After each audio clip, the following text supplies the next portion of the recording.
Сәлем достар, бұл Kaspi каналы. Менің есімім Асхат.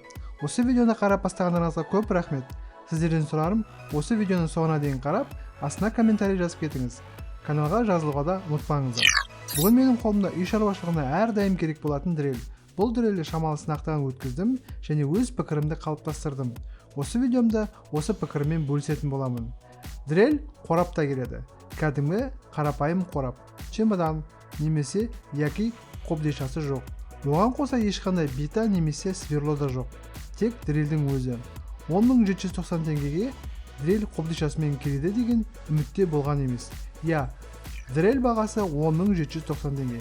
Kaspi дүкені арқылы алынған болатын. Kaspi дүкенінде жаңа жыл алдында акция болған. Бұл акция бойынша 10.000-нан жоғары заттарға жеткізу тегін болды. Енді дрельдің характеристикасына келсек.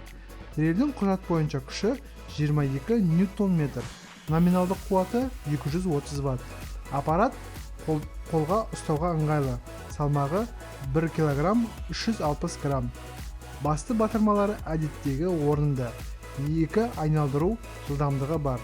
Бірінші жылдамдықта минутына 350 айналымға дейін, екінші жылдамдықта минутына 1400 айналымға дейін айнала алады. Патронда 18 айналым күші бар және дрель бабы бар. Төменгі жағында бір LED жарық көзі бар. Құжат бойынша жуандығы 10 мм-ге дейін сверлоларды патронға орналастыруға болады. Бірақ қолдану барысында 10 мм-лық сверлоны қондыру қауіпті екенін байқадым. Әр кеткенде 9 мм-лық сверло қондыруға болады. Дрельді қолда ұстауға ыңғайлы, салмағы да қолға ауыртпалық түсірмейді. Айта кететін жағдай, Қытай өндірушілерінің бір қолдауын байқадым. Компанияны мысалы Еуропада тіркеп, өнімді Қытайда өндіреді. Бұл дрельде солай, бір жағынан Швейцария, бір жағынан Қытай деп жазылған. Ал енді дрелімізді сынақтан өткізіп қарайық.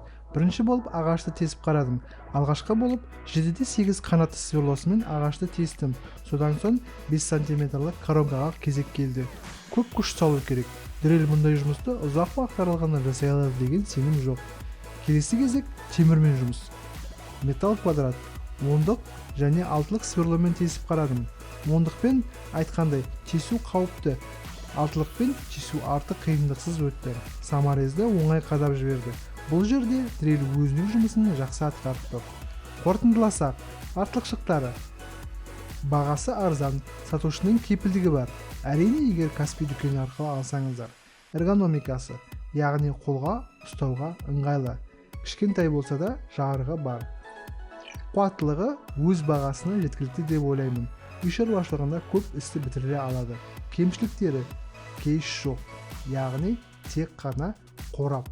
Коронкамен ағаш тесуге арналмаған, күші аздау, қосымша сверломен бита жоқ. Сонымен бүгінше осы.